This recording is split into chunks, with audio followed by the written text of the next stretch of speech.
Far East Broadcasting Company Philippines, in partnership with Green Hills Christian Fellowship Ortigas, bring you a message from the Word of God. Together, let us know Christ and make Him known. Isang mapagpalang hapon po sa ating lahat. Welcome po sa 3 p.m. worship service dito po sa Green Hills Christian Fellowship. Ito po ang first Sunday, first weekend of this new month. At kaya naman po ang emphasis ng ating pananambahan sa hapong ito ay ang banal na hapunan. We will of course worship the Lord, especially through the fellowship around the Lord's table. This being Communion Sunday. Tayo po ay manalangin. Let us commit this time to the Lord in prayer, even as I read for us Psalm 34, verses 18 to 19. The Lord is near to the brokenhearted and saves the crushed in spirit. Many are the afflictions of the righteous, but the Lord delivers him out of them all. Father, we thank you for at some point in our lives, in the life of every believer who has put their faith and trust in you, every believer, every child of yours who is gathered here, we realized that we could not save ourselves and that we needed you, a Savior, the Lamb of God, who has taken away the sin of the world. And we thank you, Lord, that this afternoon, especially through the Lord's table, we can express our gratitude.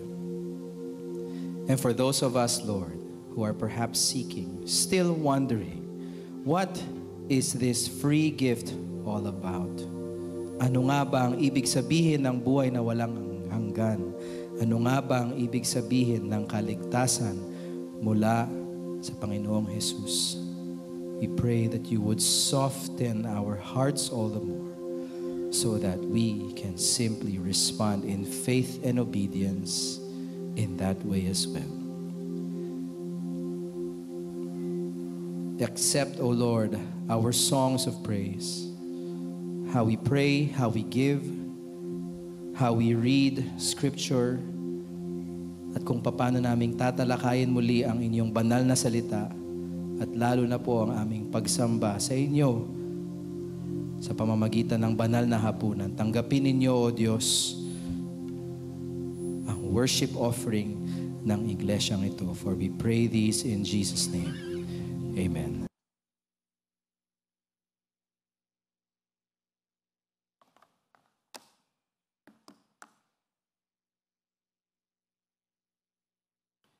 Buksan po natin ang ating mga Biblia sa Luke chapter 6.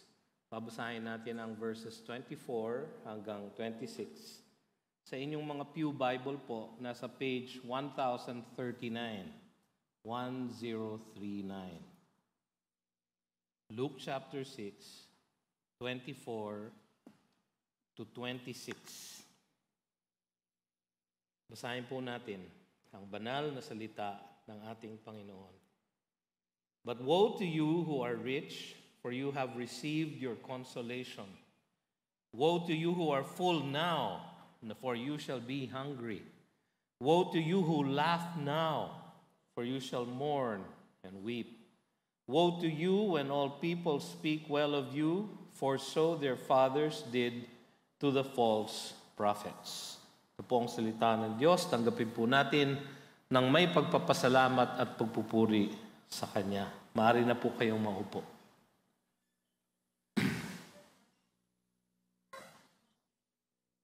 Tayo po ay nagpapatuloy sa ating serye sa Gospel of Luke, God the Son, Son of Man, kung saan pinapakita ang ating Panginoong Hesukristo sa Kanyang tunay na kadiyusan at sa Kanyang tunay na pagiging tao. Son of God, Son of Man. Ang title po ng ating mensahe ay Mga Babala sa Mga Makasarili. Mga Babala sa Mga Makasarili. Malinaw sa Biblia na ang buhay Kristiyano ay buhay ng pagtanggi sa sarili o self-denial. Sabi sa Luke chapter 9, verse 23, and he said to all, if anyone would come after me, let him deny himself and take up his cross daily and follow me.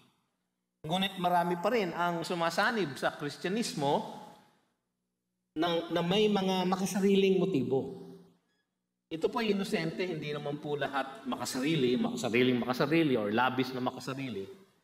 Pero kung minsan po, ang motibo ng iba ay hindi rin para sa Panginoon, kundi para sa kanilang sarili. Halimbawa, yung paglapit sa Kristyanismo dahil may pangakong paggaling sa mga sakit, o di kaya pag-angat sa kabuhayan, o pagtamo ng mga ambisyon, o pagkakaroon ng maayos na buhay. Maganda po lahat yan, mabuti, at sinasabi nga ng Panginoon, kung tayo ay magpapasakop sa Kanya at susunod sa Kanyang kalooban, at susundin ang mga prinsipyo na Kanyang itinuturo sa Kanyang salita, ang mga ito ay maaari din nating matamo. Pero hindi sila ang primary na motibo natin sa paglapit sa Diyos.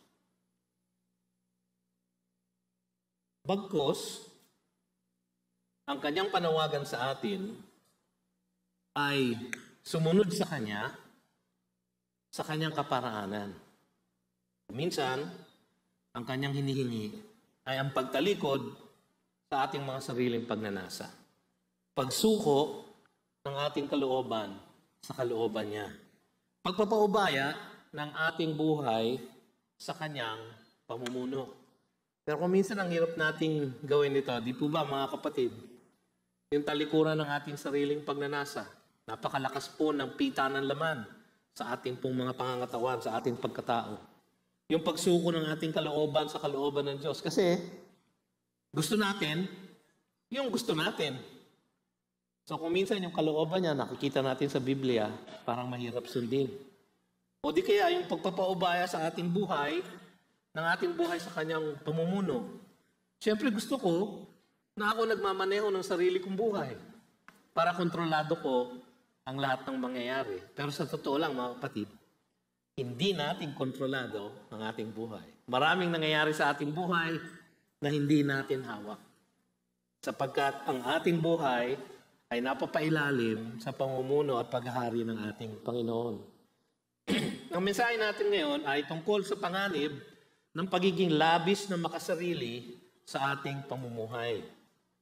Bahagi pa rin ito ng Sermon on the Mount o Sermon on the Plain. Yung po ang binasa natin kanina. Sana po ay pakinggan natin sapagkat ito ay mga salita ng ating Diyos mismo. Sermon mismo ng ating Panginoong Jesucristo. Ihanda po natin ang ating puso para sa Kanyang sermon sa pamamagitan ng pananalangin. Tayo po'y manalangin. Panginoon, papakinggan po namin ang inyong mga salita. Ang lahat po ng Biblia ay inyong salita. Kaya sa aming paglapit sa inyo ngayong hapong ito, sa aming pananambahan, nawa Panginoon ay maging prioridad namin, O Diyos, ang inyong salita at ang inyong kalooban at ang pagsunod dito. Kami po ay marupok at mahina at madalas, O Diyos, kami ay hindi nakakasunod sa inyo. Kaya po ang aming dalangin, bukod sa bigyan nyo kami ng pag-unawa at malinaw na pag-iisip, bigyan nyo rin kami ng malakas upang sumunod sa aming matututunan sa hapong ito. Ito ang aming samot dalangin sa pangalan ni Jesus. Kung titignan po ninyo ang content nitong sermon na ito sa kanyang kabuuan, makikita ninyo ang pagkakapareho nito dun sa Sermon on the Mount na napapaloob sa Matthew 5, Matthew 6, at Matthew 7. So sa Matthew 5, 6, and 7, 3 chapters ang Sermon on the Mount. Tapos ito, parang isang chapter lang hanggang verse 49 lang. So parang pinaiksi. Pero kung titignan niyo yung laman, parehong-pareho halos. No? Pero mas maiksi lang. So sa umpisa, meron ding Beatitudes katulad ng napag-aralan natin nung last time tayo nasa Luke. Pero merong dinagdag dito si Luke, yung mga woes, yung mga warning. At merong wala. Sa Matthew 5, 6, and 7, lalo na sa Matthew 5, merong discussion ng Panginoon sa mga Old Testament scriptures. You have heard that it was said, sabi niya. You shall not commit adultery. But I say to you, if you look at a woman with lust, then you have committed adultery with her. Merong mga ganun sa Matthew 5. Dito po wala. Dito sa Luke 6, meron itong woes, mga warnings. Sa Matthew 5 po, 6 and 7, wala din. Pero magkaiba ba itong sermon na to? Hindi po, marahil hindi po. Ang sabi ng iba, yung Matthew 5, Sermon on the Mount. Kasi sabi sa Matthew 5:1, seeing the crowds, he went up on the mountain. When he sat down, his disciples came to him. Pero dito sa Luke 6, sa verse 17, ang sabi dito, and he came down with them and stood on a level place. And the great crowd of his disciples and a great multitude of people from all Judea and Jerusalem and the seacoast of Tyre and Sidon, who came to hear him and to be healed of their diseases. And those who were troubled with unclean spirits were cured. So parang magkaiba, yung isa mount, yung isa level place. Pero maraming nagsasabi na, pwede naman parehong mangyari yun. Na sa mountain, merong level place, may plateau. O di kaya, yung mga tao nasa level place, siya nasa may pataas ng mountain. Kung pupunta po kayo sa Jerusalem, doon sa Galilee, dito po sa lugar na ito, kung saan binigay ang Sermon on the Mount, makikita nyo nga na merong mga level places sa bundok. Sa maaaring totoo, yung Sermon on the Mount, kapareho ng Sermon on the Plain. Pero kahit na magkaiba sila mga kapatid, ang pinagmulan nito ay ang ating Panginoong Jesus pa rin. So kailangan natin pakinggan. Hindi po conflict ang Biblia. Hindi po nagkamali ang Biblia. Wala pong mali ang Biblia. Yung nakalagay sa Matthew 5, 6, and 7 ay kabuuan ng kanyang katuruan sa Sermon on the Mount. Yung pong nakalagay dito ay kabuuan ng kanyang katuruan dito sa Luke chapter 6, sa Sermon on the Plain. Pareho po sila salita ng Diyos. Pareho pong dapat nating aralin at pakinggan. Ibinahagi ito ni Kristo una sa kanyang mga apostol. Pangalawa, sa ibang mga disipulo na sumusunod sa kanya noon. At pangatlo, sa maraming mga taong naghahangad na gumaling sa kanilang mga karamdaman. Yun po ang description dun sa binasa ko kanina. So ang audience niya, mga disciples niya, yung 12, yung mga ibang disciples niya na sumusunod sa kanya, at mas marami pang tao na humihingi ng kagalingan. So last time, dito sa Luke 6, ang pinag-aralan po natin ay yung Beatitudes na tinatawag, yung mga blessed statements. No? Sa verses 20 to 23. Babalikan natin ng konti ang isa't isa kasi yung bawat woe, 4 po yung woe, ay may katapat na 4 na blessed statements. So halatang-halata, malinaw na yung pagtatapat na yan ay may kahulugan. At bawat isa ay kabaliktaran ng isa. No? Halimbawa, poor sa Beatitudes, rich dito sa woes, hungry sa Beatitudes, full dito sa woe. Ang sabi sa Beatitudes, blessed are you who weep. Ang sabi dito, woe to you who laugh. So kabaliktaran. Sabi sa Beatitudes, blessed are you when people hate you. Dito naman, woe to you when all people speak well of you. So parang tapat-tapat siya, tapos kabaliktaran ng Beatitude. Meron pong ibig sabihin yun. Yung contrast po na yun, kailangan po nating bigyang pansin. Sa mga talatang ito, mga kapatid, may 4 na babala para sa mga umaasa sa makasariling kayamanan, makasariling kabusugan, makasariling kasayahan, at makasariling katanyagan. Hindi po masama ang kayamanan, ang kabusugan, kasayahan, at katanyagan. Ang diferensya po kapag labis na makasarili. Tignan po natin isa-isa. Una, ang babala sa mga umaasa sa makasariling kayamanan. Verse 24, but woe to you who are rich, for you have received your consolation. Woe, yung pong woe sa original Hebrew, ay sa original Greek, oy! Yung po yung word. Oy! So parang nakakatawa. Pero nakakatakot po yung pag sinasabi ng nagsasabi. Kasi para siyang curse. Siya po ay isang sumpa. So sinusumpa kayo ng mga mayaman. Ang katapat po niya, verse 20, Ang sabi doon, blessed are you who are poor. So ito naman, woe to you who are rich. No? So mukhang tinutukoy doon sa verse 20, yung poor, yung mahirap, yung salat sa mga pangangailangan. Pero alam natin sa Matthew chapter 5 verse 3, yung katapat po na Sermon on the Mount, ang sabi po doon ng Panginoon, blessed are the poor in spirit. So sa konteksto, alam natin maraming mga lumalapit kay Jesus na mahirap, nahihirapan, may sakit, at dahil nakikita niya ang mga puso nila, alam niya na sila na lumalapit sa Kanya ay poor in spirit. So maaaring ang tinutukoy ng dalawa ay pareho. Poor na poor, kasi yung salita pong ginamit pareho. Tokos. Ang spelling po, T-P-T-O-C-H-O-S. Tokos. Meron pong ibang word na poor sa Griego, yung penes. P-E-N-E-S. Yung penes, kulang ng sweldo. Pero may sweldo. Yun po ang ibig sabihin ng poor na yon. Pero yung tokos, walang sweldo. Walang kahit ano. Pulubi. Beggar. Yun po ang word dito. So, blessed daw po yung poor. For yours is the kingdom of God. Sa inyo ang paghahari ng Diyos. Kayo ay magiging bahagi ng kakarian ng Diyos. So, kung poor in spirit, talagang mas angkop. Sapagkat kung hindi po kayo poor in spirit, kung hindi po kayo nangangailangan ng isang Panginoon, hindi po kayo makakapasok sa kaharian ng Diyos. Pero kung kayo mahirap, maaari kayong mahirap na poor in spirit, maaari din kayong mayaman na poor in spirit. Yung po ang tinutukoy doon sa verse 23. Ang sabi sa verse 23, verse 24, woe to you who are rich.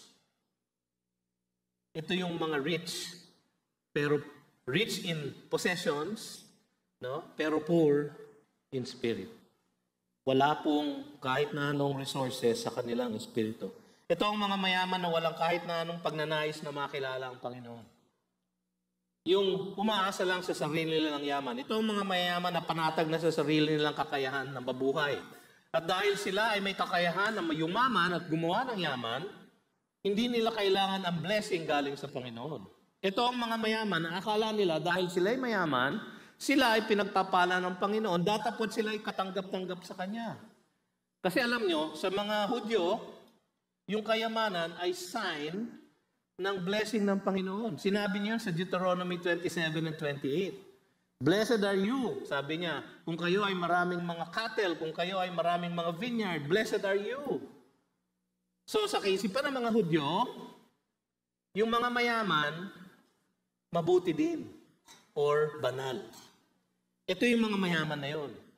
Akala nila, dahil sa kanilang relihiyon, katanggap-tanggap na sila. Alam niyo, maraming mayaman, di po ba kahit sa ating lipunan ngayon, na sa kanilang pagyaman, kung minsan hindi nila inaalintana kung paano sila gumawa ng yaman, kung malimang kaparaanan, kung baluktot man na negosyo, kung pandaraya man o ano, basta yumaman sila. At kung minsan, para maibsan ang kanilang mga kaluluwa at ang kanilang mga konsyensya, sila ay naging aktibo sa relihiyon. Nag-iisip sila na kung sila ay kasapi ng isang relihiyon, sila ay may absuelto na. Ito yung mga mayaman na yun. Mayaman, pero poor in spirit. Blessed sila kung poor in spirit sila dahil lalapit sila sa Panginoon. Pero ang problema, mayaman lang sila. Rich in spirit din sila. Akala nila, sila ay katanggap-tanggap na sa Panginoon, datapwat, di nila kailangan si Jesus. Ito yung mga mayaman na yun. Ito ang sinusumpa ng Panginoon. Sapagkat yung mga taong yun, dahil sa kayamanan nila, iniisip nyo, ay, grabe, blessed na blessed sila, no? Di ba? Madalas iniisip natin yun. Ay, tinan mo nga si ganyan, no? Ang dami niyang magarang kotse. Blessed na blessed siya. Talaga? Yun ang sabi ni Asaph sa Psalm 73. Oh Lord, why do the wicked prosper? Bakit sila palaging malusog? Bakit palaging magara ang kanilang pananamit? Bakit sila palaging puno ng kayamanan? Oh, sabi niya. Natisod daw siya. I stumbled. Nawalan siya ng pananampalataya hanggang siya ay pumasok sa santuaryo ng Diyos at naunawaan niya na yung mayaman na yon, dahil wala silang pakialam sa kanilang sa spiritual walk nila, wala silang hinaharap na langit. Ang hinaharap nila ay destruction, sabi sa Psalm 73. Kaya ang conclusion ni Asaph doon, sabi 73:25, God is the strength of my heart and my portion forever. Ang Panginoon ang aking kayamanan. So maraming mahirap na gano'n ang spiritual insight. Maraming mayaman na gano'n din. Ang mayaman na tinutukoy dito na sinusumpa ng ating Diyos ay yung mayaman na walang pakialam sa mga bagay na espiritual. Maring relihiyoso sila. At yung mga mayaman ng panahon ng mga Hudyo, ng panahon ng ating Panginoon, ay palaging miyembro ng sinagoga. At kung minsan, di lang minsan, madalas, sila ang nai-elect ng mga rulers of the synagogue. Marami sa kanila ay kabahagi ng Sanhedrin, yung 70 elders ng Israel. Marami sila ay yumaman dahil sa templo. Yung mga mayaman na yon ang tinutukoy ng ating Panginoon. Sabi niya, woe to you who are rich, for you have received your consolation. Bayad na kayo. You have your best life now. Kasi yung susunod niyong life, hindi na best. Yung life after death, karumal-dumal na. Yun ang kanyang sumpa sa kanila. Yung mga mayaman din kasi, madalas matukso, na umasa rin sa kanilang sariling kakayanan. Kahit sa sarili nilang spiritual walk. Kaya kong yumaman, meron akong kakayanan, meron akong talino, no? Kaya kong makarating sa langit ng sarili kong gawa. So, sasali na lang ako sa church, magsisimba ako linggo-linggo, magbibigay ako sa mahirap, mag-o-offer ako sa church. Sasali ako ng Bible study, i-offer ko ang aking magarang bahay, bubuksan ko, magpapakain ako. Akala nila yung mga gawa na ganon ang magdadala sa kanila sa kalangitan. Pagdating nila sa pintuan ng langit, hindi sila makakarating siguro doon. Pagdating nila sa paghukom, ang sasabihin ng Panginoon sa kanila, I do not know you.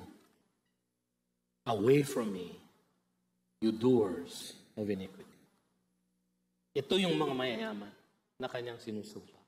Hindi kasalanan ang pagiging mayaman, mga kapatid, kundi ang labis na pag-asa sa ating sariling kakayanan, sa ating sariling yaman, sa makasariling pagyaman. Yun po ang kasalanan. At yung hindi pag-asa sa grasya at sa kahabagan ng Diyos. Yung pong kaya kong marating sa langit dahil mayaman ako.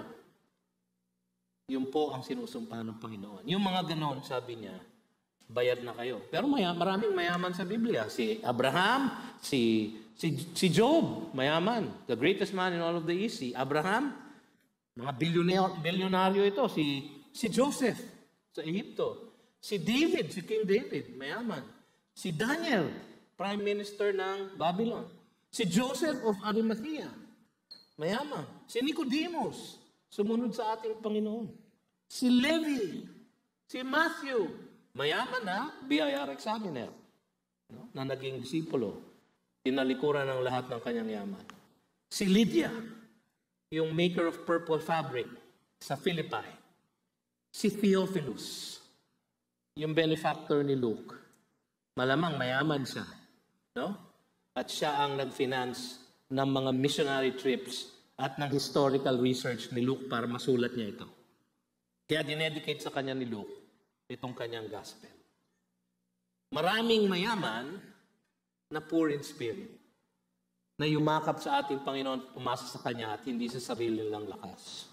Ito po ang yaman na gusto ng Panginoon.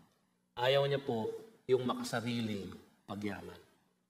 Sundin natin ang katuruan ng ating Panginoon. Natanawin ang walang hanggang kayamanan natin sa langit. At unahin lagi ang kanyang paghahari sa ating buhay. Sabi sa 1 Timothy chapter 6, verses 17 to 19. As for the rich in this present age, mga kapatid, alam niyo kung sino yon? Tayo yon. Tayo. The rich of this present age. Tayo po yon. Siguro iniisip-isip niyo. Baka kayo lang yon, pastor. No? Hindi kami rich. Ba nasa loob kayo ng isang air-condition na sanctuaryo? Kayo nakarating dito siguro, nakasakay sa isang kotse o nag-grab. Kayo kumakain ng 3 beses isang araw. Yung iba sa inyo, pareho ko, mga 6 na beses sa isang araw. Kayo may mga damit na maganda, malinis, magara. Mayaman po kayo. Mayaman po tayo of this present age. Anong sabi dito? As for the rich of this present age, charge them not to be haughty. Huwag mayabang. Okay lang ang mayaman, huwag mayabang. Pero madalas yung mayaman, mayabang din. No? Panayang pang mga pasikat kung ano-anong mga suot, no? Mga branded. No? Alam niyo ba yung humble brag? Yung halimbawa, kukunan niyo yung traffic sa EDSA, nakahawak sa manibela. Tapos yung logo sa manibela, BMW. Tapos yung relo, Rolex. Tapos kukunan niya, ang traffic naman? Ano ang kinukunan niya? Yung BMW, tsaka yung Rolex. Kasi ang mayaman, madalas, haughty. Ang sabi ni Pablo sa 1 Timothy, do not be haughty, nor to set their hopes on the uncertainty of riches, but on God, who richly provides us with everything to enjoy.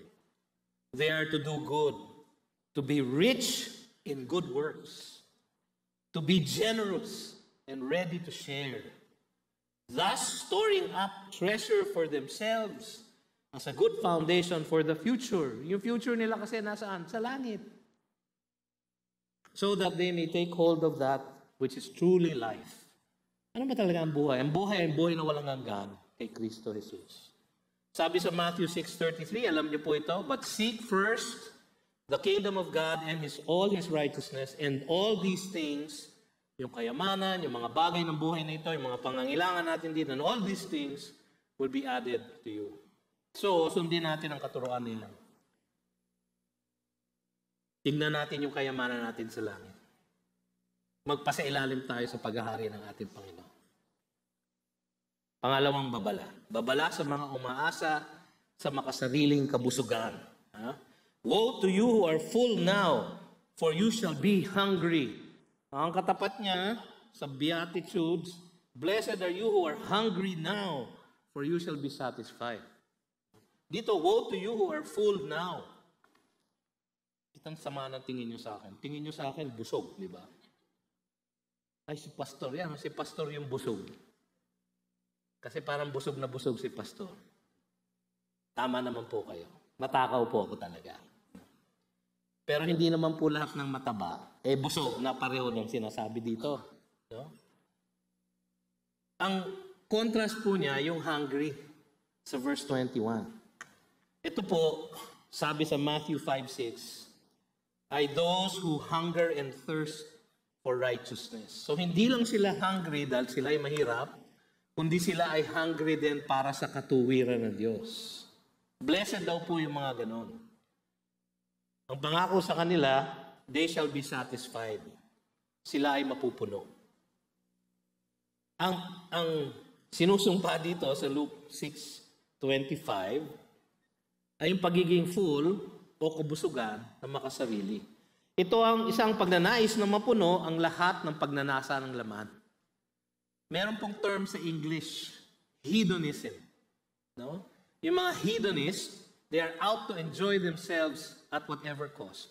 Kahit na ano pang kailangan gawin, basta matupad ko ang aking mga pagnanasa. Ganyan po tayo lahat sa ating kalooban, ganyan po tayo lahat sa ating pagiging makasalanan. At pag yan ang pinaghahari natin, ibig sabihin, ang naghahari sa buhay natin ay ang ating sarili at hindi ang ating Savior. Kaya po sinusumpa yung mga ganitong mga tao na punong-puno ang kanilang mga pagnanasa.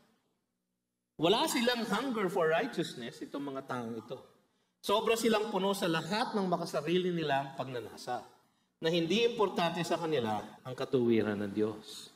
Pastor, hindi naman ako ganyan. Sobra naman kayo, hindi naman ako ganyan. Huwag niyo naman akong sumpain. Talaga ba? Di ba tayo ganito? Di ba kung minsan, parang umiiral ang sarili natin gusto, ang sarili natin pagnanasa, kaysa sa pagsunod sa sinasabi ng ating Diyos? Hindi ba kung minsan meron tayong makasariling minimithi? Kung malalim na Tagalog yun, Pastor, ano ba ibig sabihin nun? Yung desire. No? Wala kayong evil desire? Hindi kayo nag-iisip ng kahit na anong evil desire? Lahat po tayo may ganitong kahinaan, mga kapatid. Ang babala sa atin, huwag maging labis. Huwag niyong pabayaan na pagharian kayo ng pagnanasa na matupad lahat ang pita o ang gusto ng laman. Yun ang sinusumpa dito. Kung minsan, yung mga taong ganito, sila ay satisfied, sila ay tiyak na sila ay makakarating sa langit dahil sa sarili nilang gawa. Pag tinanong mo sila, palagay mo, bakit ka papapasukin ng Panginoon sa langit? Ang sagot nila palagi nag-uumpisa sa, because I. Yan ang sabi ni Pastor Alistair Begg. Pagka tinatanong daw ng mga tao, bakit ko kayo papapasukin sa langit? Ang una nilang sagot, because I. Because I did this. Because I did that. Yung pong umpisa na because I, mali na kaagad. Kasi tayo'y makakapasok sa langit, sabi ni Alistair Begg, because He died on the cross for my sin. Because He lived a perfect life na kanyang ipinataw sa akin. Because He. Pero itong mga busog, yung mga punong-puno na sila ng mga sarili nila. Hindi nila kailangan ng Panginoon. Relihiyoso naman ako, pastor. Palagi ako nandiyan sa GCF. May growth group ako. Nag-aaral ako ng Bible. Nagbibigay nga ako. Ito nga, ganito kalaki binibigay ko sa inyo, no? Meron pang ganon. Mga kapatid, ang sumpa dito ay pagiging hungry. So, akala nyo busog kayo ngayon. Actually, hungry kayo. Wala kayong tunay na satisfaction. Palagi kayong gutom. Tingnan niyo ang sabi ng James chapter 5 verse 1 sa mga ganito. Come now, you rich, weep and howl for the miseries that are coming upon you. Your riches have rotted, and your garments are moth-eaten. Your gold and silver have corroded, and their corrosion will be evidence against you and will eat your flesh like fire. You have laid up treasure in the last days. Behold, the wages of the laborers who mowed your fields, which you kept back by fraud, are crying out against you.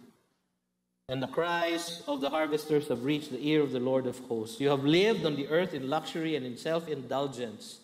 You have fattened your hearts in the day of slaughter. Nakakatakot po. Yung ganitong kalalagayan ng tao, pagiging makasarili sa kanilang kabusugan, ang hinahanap lang ay mabusog, mapuno ang lahat ng kanilang mga pagnanasa. Lahat po tayo may tendency ganyan. Kaya pag-ingatan po natin. Kaya ang sinasabi ng Panginoon, woe! Oy! Woe unto you! May warning siya na matindi. At kanyang nililinaw sa atin na hindi maganda ang kinabukasan ng mga taong palaging ang sarili nilang pagnanasa lang ang kanilang hinahanap. Kuminsan maliliit na bagay.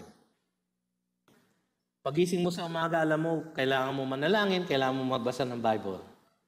Kaya lang,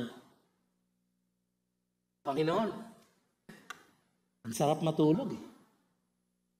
Kita na laman yun. Tinatamad ako eh. Mamaya na lang.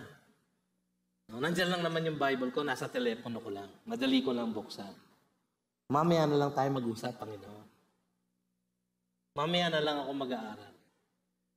Pumasok na sa opisina, kagulo na, marami nang ginagawa. Sa lunch break na lang, Panginoon, babasahin ko yung aking devotion for today. Pagdating ng lunch break, niyaya ng isang kaopisina. Lumabas, naging busy. Naging busy sa huntahan, nakalimutan na ang pagbasa ng Bible. Pagdating ng hapon, kagulo ulit sa opisina. Hanggang sa uwian. Tapos lalo namang kagulo, yung paghintay ng Grab at pag-uwi sa bahay. Pagdating sa bahay, pagod na. Pagkakain ng dinner, Panginoon, maraming salamat, matutulog na ako. Ay, nakalimutan na basahin ang Biblia. Maliit na bagay, mga kapatid, pero pagka naging ugali natin yon, ang hinahanap lang natin ay yung ginhawa at pagnanasa ng katawan. Kapag yan ang nag-take over sa buhay natin, May warning po. Hindi masama ang hanapin ang kabusugan sa kasalukuyang buhay, kundi ang labis na paghangad nito para sa ating sariling kasiyahan lang. At hindi para sa kaluguran ng ating Panginoon. To please ourselves and not to please God. Yun po ang warning. Hanapin natin instead ang tunay na kabusugan sa pamumuhay na ikagagalak ng ating Panginoon. Maging kabusugan natin nawa ang kagalakan niya. Alam natin na siya ay nagagalak sa ating ginagawa. Alam natin na siya ay nagagalak sa ating iniisip. Alam natin na siya ay nagagalak sa laman ng ating puso, sa ginagawa ng ating mga kamay. Ang sabi sa 1 Thessalonians chapter 4 verse 1, "Finally then, brothers, we ask and urge you in the Lord Jesus, that as you receive from us how you ought to walk and to please God, just as you are doing, that you do so more and more." How you ought to walk and to please God. Yan po ang buhay ng isang Kristiyano. Sabi sa Colossians 1:10, "So as to walk in a manner worthy of the Lord, fully pleasing to Him, bearing fruit in every good work, and increasing in the knowledge of God." Yan po ang ina-expect sa ating Colossians 1:10. Fully pleasing to Him, bearing fruit in every good work, and increasing in the knowledge of God. Pangatlo, ito ay ang babala sa mga umaasa sa makasariling kasayahan. So, okay lang ang mayaman, basta wag makasariling pagyaman at hindi umaasa sa Panginoon. Okay lang ang mabusog, pero wag yung makasariling kabusugan na hindi na inaalintana ang kaluguran, ang kagalakan ng ating Diyos, kundi ang pita na lang ng laman. Pangatlo, babala sa mga umaasa sa makasariling kasayahan. Woe to you who laugh now.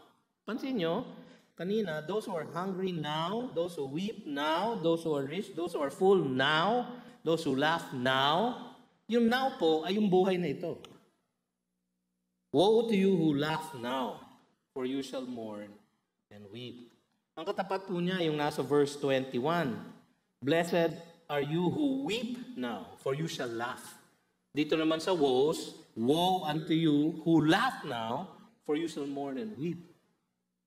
Doon po sa verse 21, those who weep, sabi sa Matthew 5:4, sila daw yon na who mourn, for they shall be comforted. Blessed are those who mourn. At sa konteksto po, this is mourning over sin.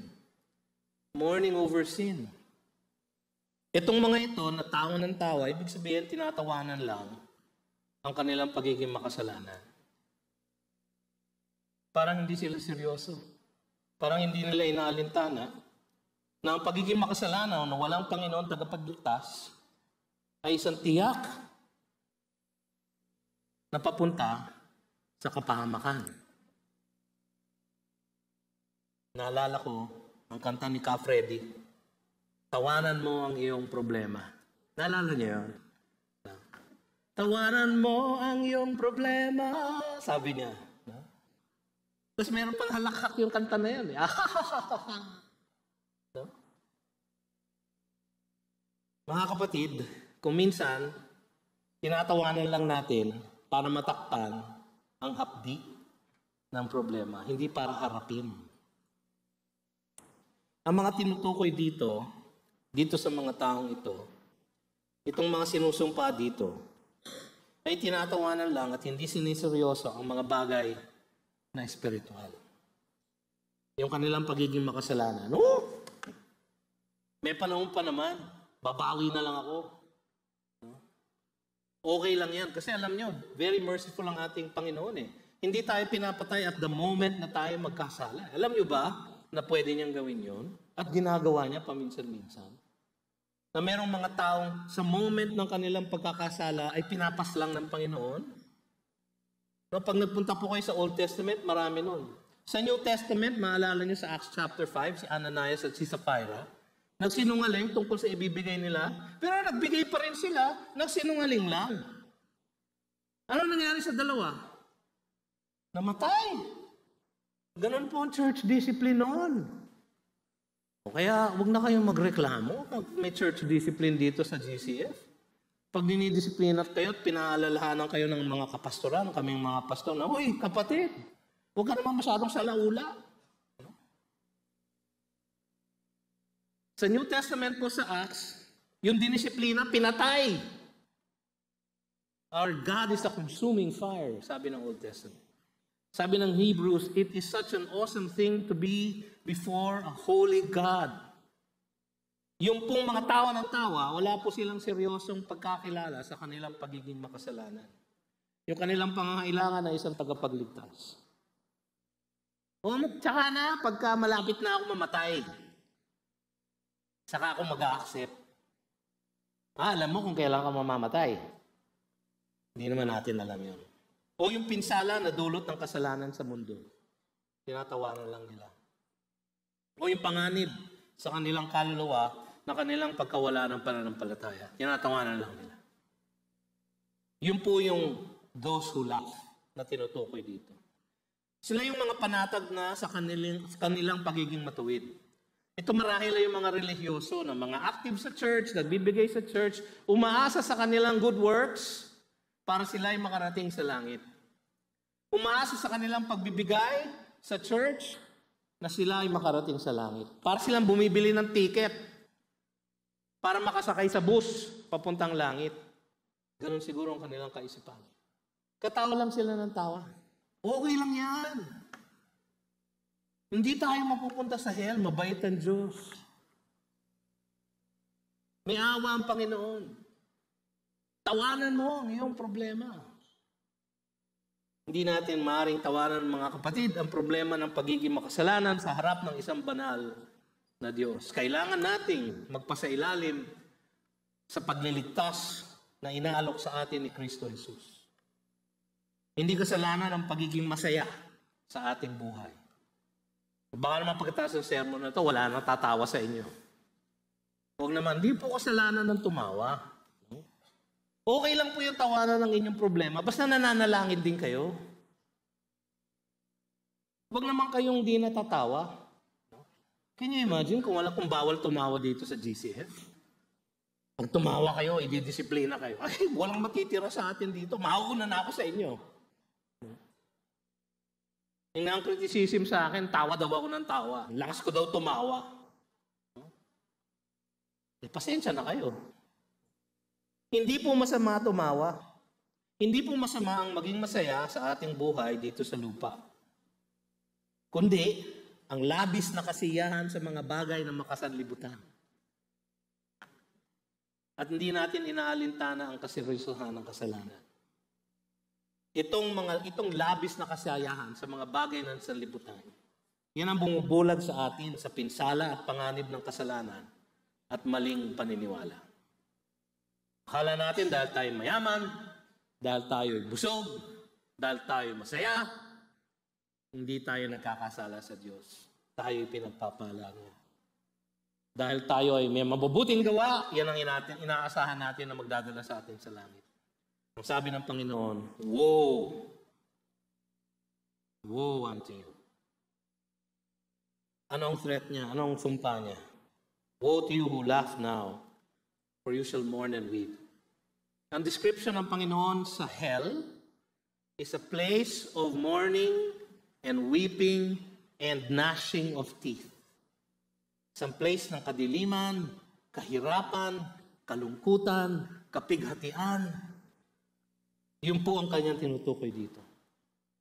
Kung tayo po ay masaya lamang dun sa buhay na to dahil sa mga bagay ng sanlibutan ito, hindi dahil sa pagpapala ng Diyos sa atin o pagsunod sa Kanya, kung ating kasayahan ay ating isinasandig sa mga bagay ng sanlibutan at hindi natin inaalintana ang kailangan natin gawin upang tayo'y maging tama sa mata ng Diyos, mga kapatid, hinaharap natin ang sumpa na ito, you shall mourn and weep.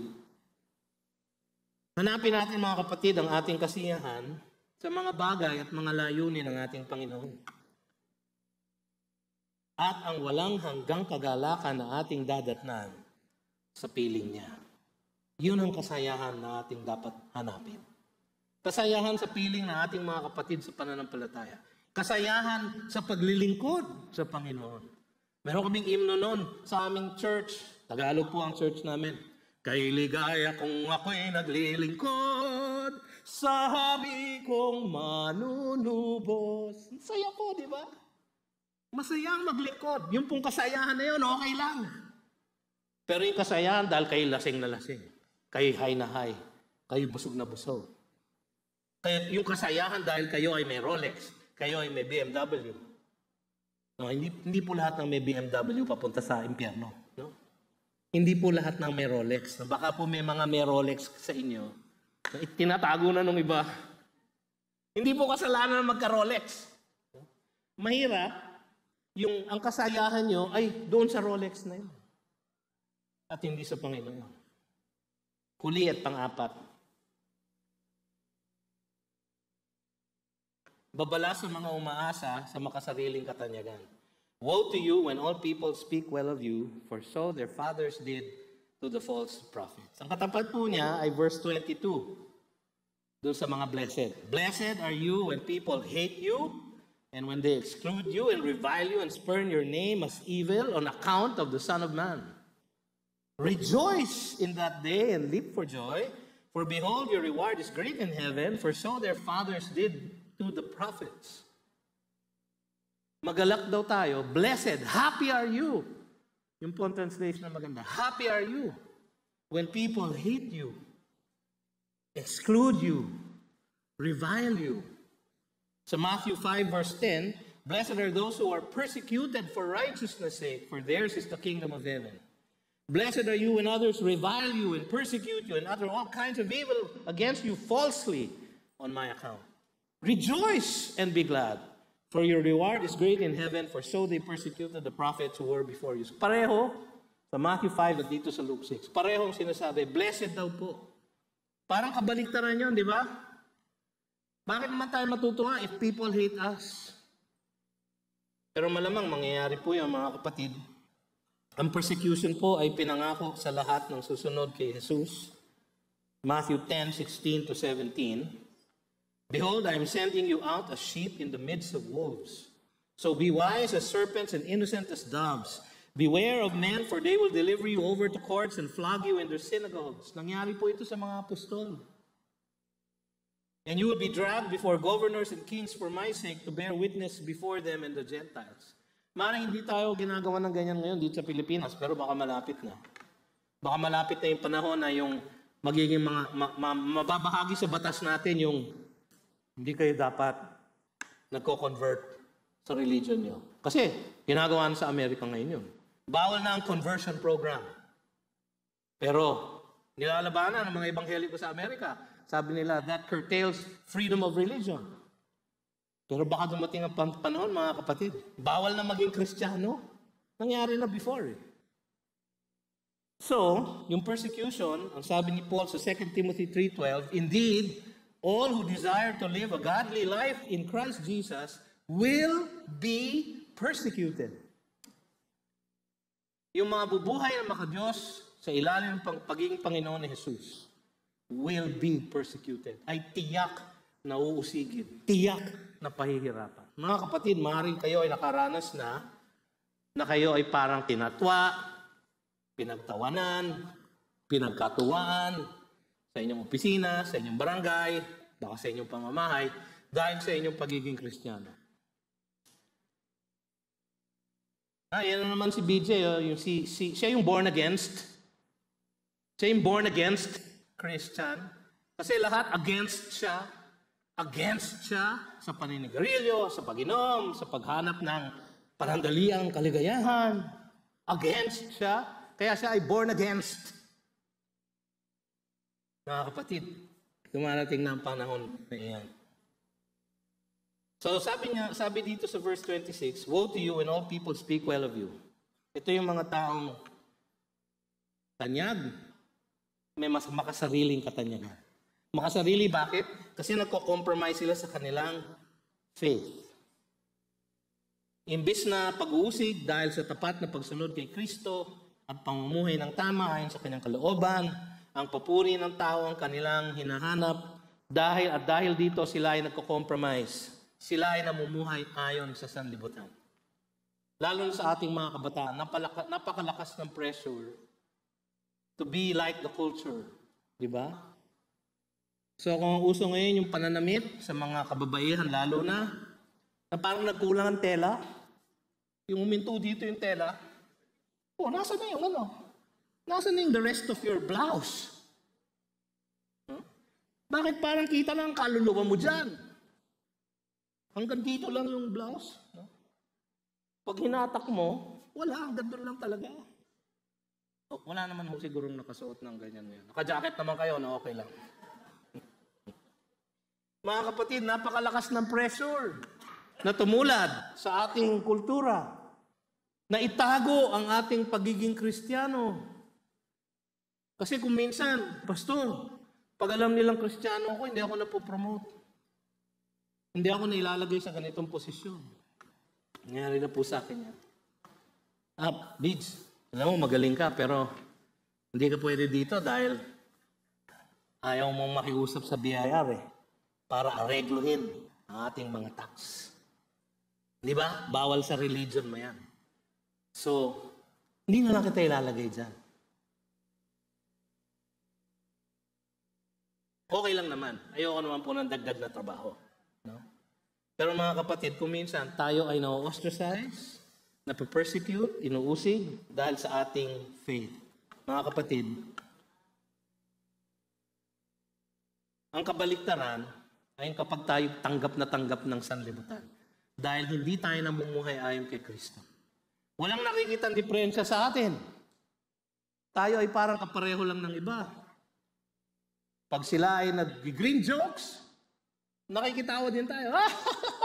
Nakakatawa nga yung green joke mo. Yan sabi sa Ephesians. No coarse joking ang sa isang Kristiyano. Pero para tayo maging kasama ng barkada, makikitawa tayo, makikiinom, mamaya makikihitit, makikitira, makikilaklak. Wala na, tuloy-tuloy na. Yan po ang warning sa atin. Hindi kasalanan ang maging tanyag o maging katanggap-tanggap.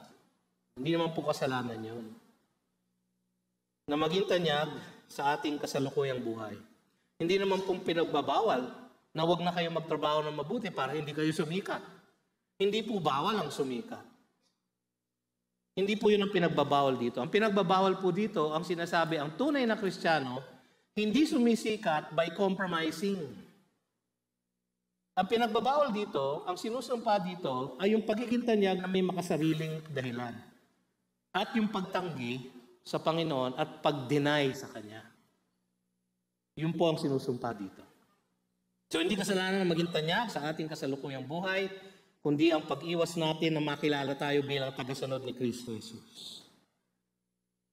Para tayong secret Christian. Parang secret agent. Secret agent na lang ako, Pastor. Quietly na lang ako magsishare ng gospel. Paano ka magsishare kung quiet ka lang? No? Basta, Pastor, quiet lang ako. Pagka ba nagkaroon ng investigasyon sa inyong barangay, sa inyong eskwela, sa inyong opisina, kung sino ang mga Kristiyano, kayo ba ay mahuhuli o hindi? Mahalata ba nila sa inyong buhay si Kristo Jesus? O hindi? Mga kapatid, mag-ingat po tayo na ang sagot natin o hindi. Hangarin natin na mapabilang sa mga bayani ng pananampalataya na inusig at pinahirapan dahil sa kanilang pagsunod at pagiging tapat na alagad ni Kristo Jesus. Bawat isa sa lahat ng disipulo ni Jesus, puwera lang si John, ay namatay violently. Kahit si John ay in exile at niluto sa isang pot of boiling oil. Pero miraculously, hindi po siya namatay sapagkat kailangan pa niyang isulat ang John, 1st, 2nd, 3rd John, tsaka ang Revelation. So siya ay nabuhay na matagal. Pero lahat po ng apostles, pinatay violently. Lahat po sila pinersecute. And down through the ages, mga kapatid. Nagaling lang po namin sa isang Reformation tour kung saan sinundan namin ang mga yapak ni Martin Luther, ni Ulrich Zwingli, ni John Calvin, lahat po sila nakaranas ng pag-uusig dahil sa kanilang katapatan sa ating Panginoon. Ang iba sa kanila, katulad ni Jan Hus o ni John Huss, ay sinunog. Si William Tyndale, si Hugh Latimer, sinunog po dahil nag-translate po sila ng Biblia sa lingwahe ng kanilang mga kababayan. Sinunog po sila. Wala na pong ganyan ngayon. Pero mga kapatid, makakaranas pa rin po tayo ng persecution. Sa Acts chapter 5, binugbog po ang mga apostol dahil patuloy silang nangangaral ng salita ng Diyos. Sabi sa Acts 5:40, and when they had called in the apostles, they beat them and charged them not to speak in the name of Jesus and let them go. Then they left the presence of the council. So in-expect nyo, ginulpi na sila, pinarusaw na sila, titigil na sila, di ba? Depressed na sila, di ba? Then they left the presence of the council, rejoicing that they were counted worthy to suffer dishonor for the name. And every day in the temple and from house to house, they did not cease teaching and preaching that the Christ is Jesus. Sana po ganun tayo. Ang tunay at walang hanggang kayamanan, kabutsugan, kasayahan at katanyagan ay matatagpuan lamang kay Kristo Jesus. Talikuran na natin mga kapatid ang pag-asa sa ating sarili at tuluyan tayong umasa lagi sa ating Panginoon at tagapagligtas na si Kristo Jesus. Salamat po Panginoon sa inyong mensahe sa amin sa hapong ito. Kayo po ang magpalakas ng aming mga sarili upang kami ay hindi maging makasarili, kundi kami ay maging makadiyos at palaging umaasa sa inyong kabanalan, sa inyong katapatan, sa inyong kasiyahan, sa inyong kayamanan. Salamat Panginoon sa buhay na walang hanggan na nasa amin sa pamamagitan ni Kristo Jesus.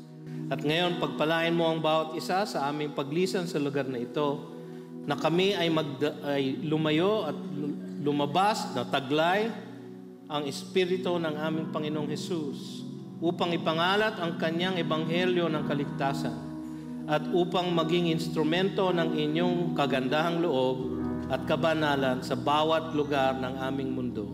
Ito ang aming samot dalangin sa pangalan ni Jesus at ang lahat ng Kanyang anak ay nagsabing, Amen. Magandang hapon po.